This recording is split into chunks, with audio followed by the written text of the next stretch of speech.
নারায়ণগঞ্জের মানুষের যে চাওয়া, সেই চাওয়া পূর্ণ করার নাম সাবেক স্বরাষ্ট্রমন্ত্রী আব্দুল মতিন চৌধুরী সাহেব। তিনি আমাদের এই নারায়ণগঞ্জের সন্তান।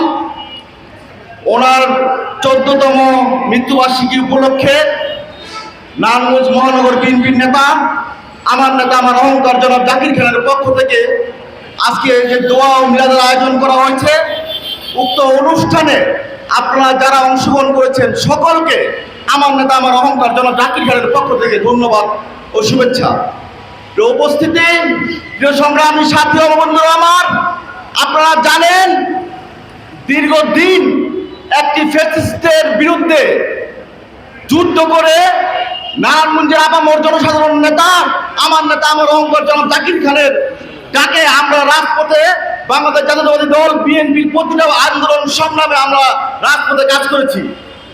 সে ধারাবাহিকতায় আজকে বলতে চাই, আমাদের বাংলাদেশ জাতীয়তাবাদী দল বিএনপির যারাই আজকে গত হয়েছেন এবং আমাদের যে জুলাইতে যারা শহীদ হয়েছেন, সকলের জন্য আপনারা সবাই দোয়া করবেন। বিশেষ করে আমাদের সকলের প্রিয় নেতা জাকির খানের জন্য আপনারা সবাই দোয়া করবেন। এই বলে আমি আমার বক্তব্য শেষ করছি। বাংলাদেশ জিন্দাবাদ, বাংলাদেশ জাতীয়তাবাদী দল জিন্দাবাদ। দেশনেত্রী বেগম খালেদা জিয়া অমর হোক।